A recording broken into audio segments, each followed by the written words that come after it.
Hello and welcome to Tuesday. Keep this in mind.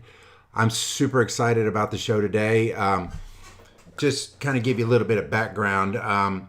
Moving to Middle Tennessee, when I first met Megan, was not on my radar. As a matter of fact, we met at a couples retreat where she was on staff, and she and my wife Tina spoke a lot together. And all of a sudden, a few months later, I'm living in Middle Tennessee, and Megan Ferrell had a mastermind event that I went to, and those who know me know that I'm an introvert and don't like to go to things by myself. But she showed up, and I showed up, and she made me feel really comfortable. And she kicked things off with this talk about limiting beliefs. And let me tell you something. This is probably the one thing that keeps people from stepping into their purpose, from being all that God's meant them to be, because they get stuck in their head about who they think they are. Some people call it imposter syndrome. Some people call it, they call it limiting beliefs. So, Megan, I just kind of want you to share with the folks watching today, just kind of how you started and how your own limiting beliefs kept you. Because let me tell you something, folks. This is the hardest working woman in Middle Tennessee. If you follow her at all, she is all over the place doing so many things, from Unstoppable Women to 615 VIP, her day job with Bell Law. I mean, it's just, I don't know whether you're coming or going. I don't know if you know whether you're coming or going. Some days I don't, yes. So kind of talk about this whole concept of limiting beliefs for me. Yeah, limiting beliefs is something that I think we all know it. We all have them, but until you really zone in and understand what it is, you can't really fix anything until you kind of see and kind of realize your problems, right? And that is one thing that I've always had limiting beliefs, but I didn't know what they were called. This summer, I took a course in NLP. The best way to describe that, if you know Tony Robbins, that's what he does. And it's been a life changing, game changing effect for me. Things that I already were applying in my life and that I knew about after taking the NLP course and doing timeline therapy, because I do work with women and coach women on the side, along with, like you said, with the full time job. Some days I don't know where I'm coming or going, but I show up. Um, you you learn what those are. And some of the things that you've always said. Limiting beliefs can be all kinds of different things in your life. They can be this voice in your head. Um, Even though I've been trained, I've been certified, and I coach other women, I still find myself sometimes saying things in your head, like in the mornings when I'm getting ready. I put myself in a position to be rushing or whatever, and I'm like, why is this always happening to me? Why is this? Why is that? I'm speaking negativity and almost limiting beliefs back into my life. You have to recognize it and you have to know when to shut it off. And so many people don't know the pattern because they've done it for so long. It's become part of their life. It's become what they do, their everyday routine. And when we live in that, there's a cause and there's an effect for everything that we do. And I tell people all the time, when you want to make a change, you're going to be sick and tired of being sick and tired. And that's kind of what I talked about at the mastermind that day, David, is that you're in your life and you're tired of where you're at. You're tired of going so far and then getting stuck. It's something, a roadblock that you keep hitting. And a lot of times it's ourselves that keep us there. And a lot of times we don't want to do that. It's easy for us to put the blame on somebody else. Um, if we're living in the now, we realize that sometimes we're mad at traffic, but why are we mad at traffic? Because we didn't leave the house a few minutes earlier. That's a cause and effect. And living in the now makes you present. And instead of pointing the finger, you pull the thumb back sometimes and look in the mirror. And once you get sick and tired of being sick and tired, that's when you're going to start seeing those limiting beliefs that you have in your life show up. Then you can fix them. So, for example, I'm from a small town. It's very common for people to go get a job working 9 to 5. Do not do anything outside of that box because you got to have that, that guaranteed salary, that guaranteed paycheck. Sales are discouraged a lot, and there's nothing wrong with that. There's a lot of people that have successful lives, but in my life, feel like entrepreneurship is where I've been called. I have a servant's heart, and I love to help people, and me doing that is very, very important.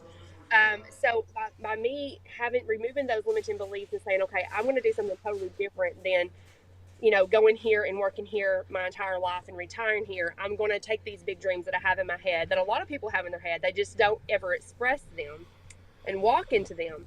And I'm going to start making changes so I can start doing my dreams and what I'm called to do.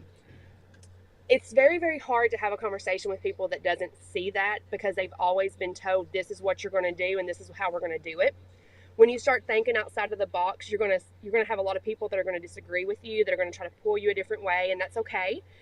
There's nothing wrong with them and their thinking, but you have to do what's best for you. Going back to what we're talking about, limiting beliefs, in my situation, I can speak for myself. Everybody has different ones, David. Mine was the fear of, you know, finances. I'm trying to think of the right word for it. So I was always afraid of, and what if I didn't have a 9 to 5 job, or what if this, or what if that? There's a ton of what ifs that go on with that.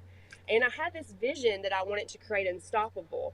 And I didn't really realize I had the vision. I had these seeds that were planted. I didn't realize what was going on until one day I woke up and was like, this is it. This is what I'm supposed to do. Well, how can I do that and be a full-time mom? How can I do that and work a full-time job? You can do anything that you set your mind to. You can do anything that you put your hard work into. And I take everything that I want to do and I write it out. Um, you can ask. I was at Travis's house a few weeks ago, and I sit down and I wrote down everything out that I wanted to do for 2023. And there's some big dreams in there. There's some really big things that I want to do in 2023. And I'll be darned if I'm going to do them or I'm going to die trying to do them. Okay, so it's scary. But a lot of times people don't even want to write them down and say them out loud because it's so scary that they're afraid they're going to fail. Um, Limiting beliefs will hold you back from doing those things. I always said before, I was a good number two. I was good at making your business good. I was good at making their business good. I was really good at marketing for this, this, and this. But when it came to myself, did I not think I deserved it? What's going on? Why was there some type of block that I couldn't do the same thing for everybody else? I mean, for myself that I was doing for everybody else. There's somewhere along the line, and this is another time, another podcast for another time, where you don't feel your worth. You don't feel that you're worth it, because you have sat there in this cycle and you have done this, like the limiting beliefs that have kept you from doing that. You're so afraid to take that next step because what if something happens? What if you fail? And our friend, I think Omar was on here too. He does what if it did work. He wrote the book. Um, what's the worst that's going to happen? You're going to be back where you started. I always tell people all the time, like, you're not ever going to get there unless you step out and take that chance. And a lot of people will stay complacent for a long time, and they'll listen to that still small voice in their head, and they'll start for a little bit, David, and it doesn't get the results that they want, or they don't have the views that they want. Yeah. And then they're like, oh, nobody's listening, I'm going to quit, when they're so close to a breakthrough. I would, yep. I would say, we do live in a microwave society, right? If we don't see immediate traction, somehow we're either doing it wrong or we were never meant to do it, etc. Now, one of the things that you said, you said you went through the course this summer, but was there like a moment that you said that you got sick and tired of being sick and tired of living the life that you were living, that you had this epiphany that, I'm meant for more than this? Because I mean, really, the course was your first step. But what was that moment? Were you exposed to something that you're like, well, they're no different than I am, or what was that moment for you that you said, you know what, I'm just going to get out of my own way and take steps in direction of attacking these beliefs? Yeah. I think I played my best, and I hate to say this, but I played my best sometimes when my back's against the corner sometimes. And I made a career change last November. I left where I met you at. And I was like, you know what? I met a lot of people there. I learned a lot there, networked a lot, still have relationships with people that I met there. And I'm so thankful for that. But why can't I do this for myself? This is something I've dreamed about before I started working there. This is something that I've dreamed about my whole life. Like, I've got to start attracting my people. And I woke up that week, that week after that happened, and I just sat there and just thought, why am I not worth it? So that was kind of a wake up call for me. And then I guess I was awoke, or is that the word now? You're woke now.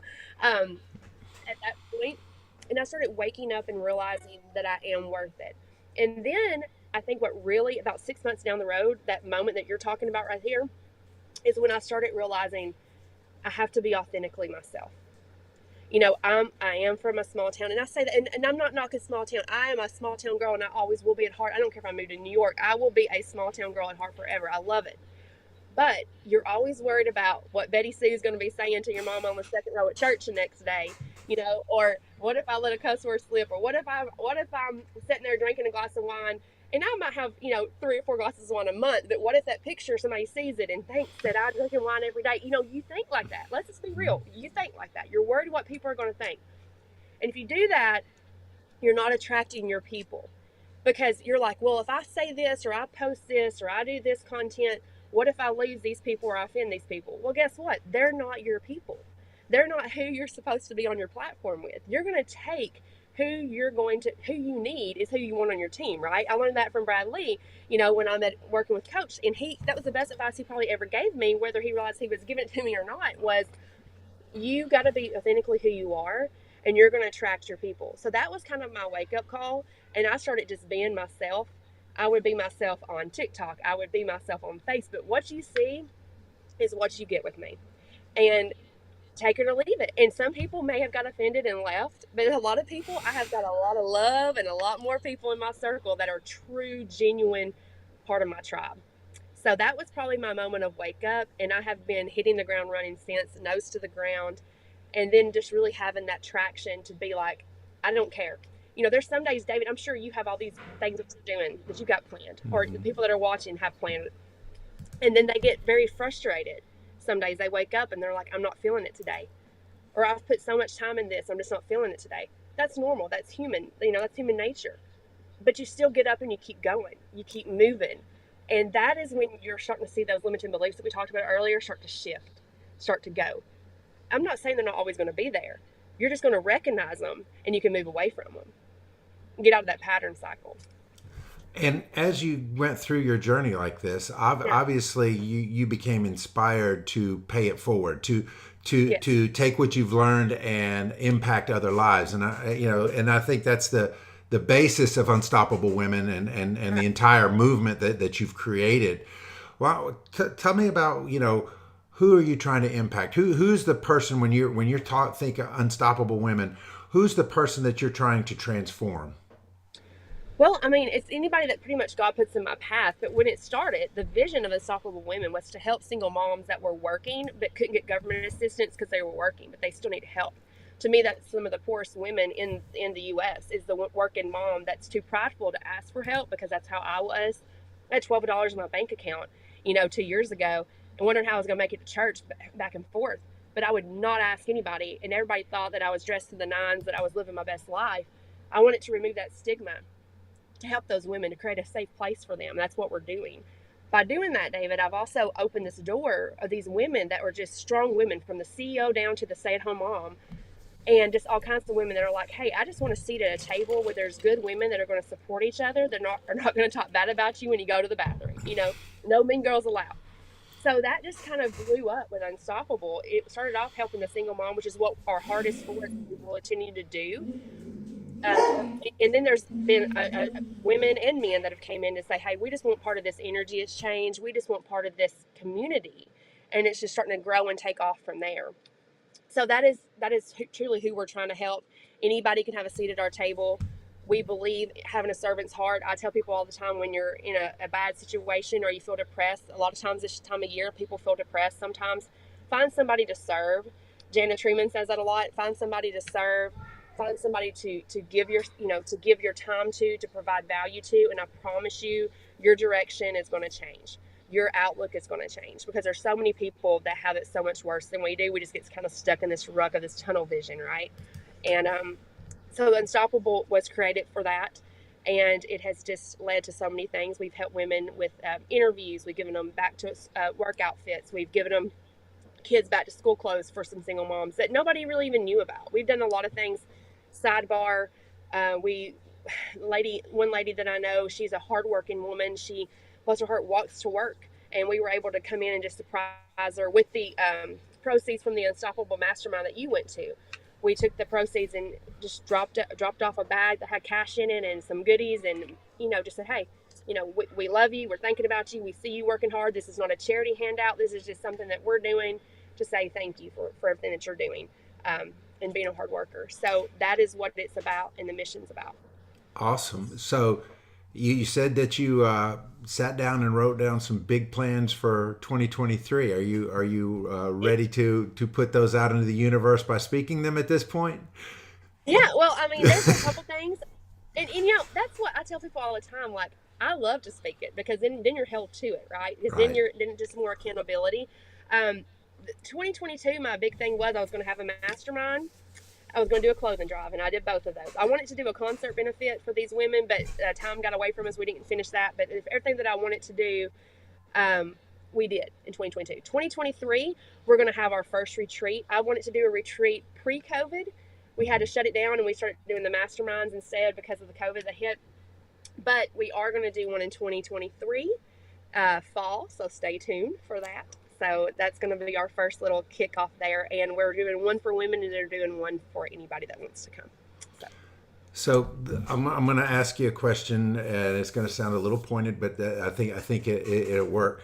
And that is, if somebody's watching this and they said, "Well, that's good for her, but she's not me," what would you say to that person that said, you've got, I won't say you've got it easy, but well, she had everything fall into place for her. She had a network, she had all these things. What would you say to that person to help them get over their own limiting beliefs? okay, I would say that that person, I was you.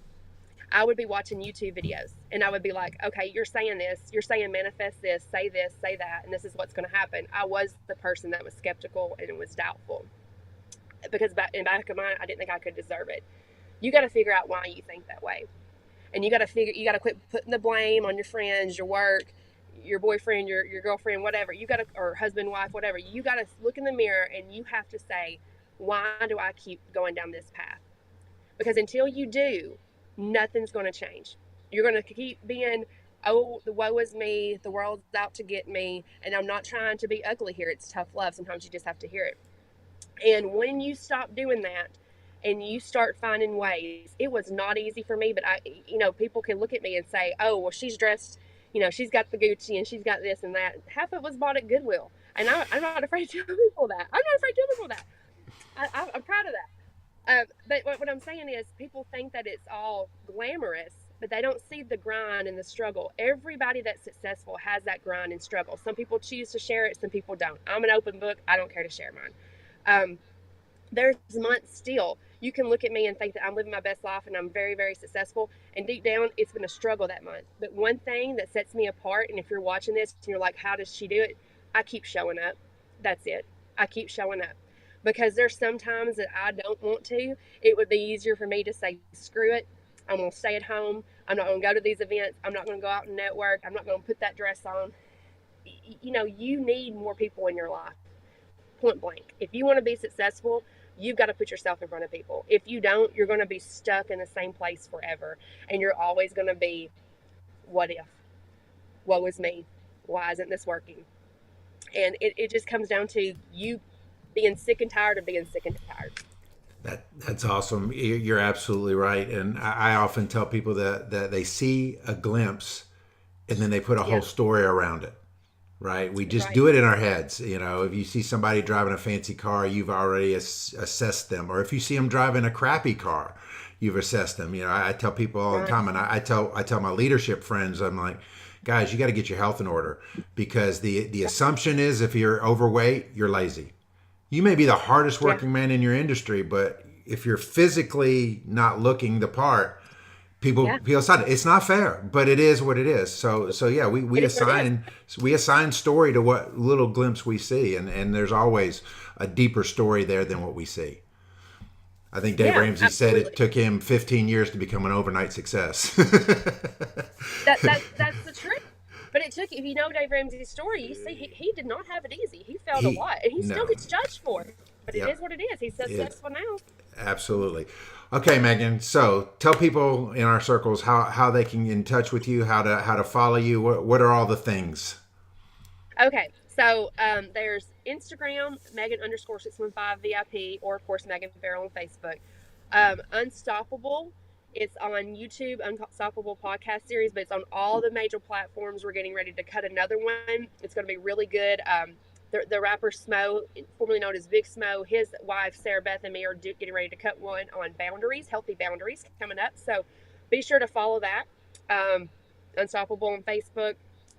or you can just, reach out um, to me on any of my social media platforms. I'm on TikTok. I'm everywhere on social media besides Twitter. I'm on Twitter, but I'm not really good at Twitter yet. I need to learn. I hear you. I hear you. Besides that, And yeah, follow her, and you'll see that she is literally all over the place all the time. And you heard it here. She sometimes doesn't want to be there, but she shows up, and that's the shows up difference any. maker. That's right. Megan, That's thank right. you so much for being on today. And gosh, you inspired me just by listening to your story. And next time I come up against limiting beliefs, I'm gonna punch it in the face and show up anyway. Show Thank up you. So, anyway. That's right. thank you so much, Thank you. guys.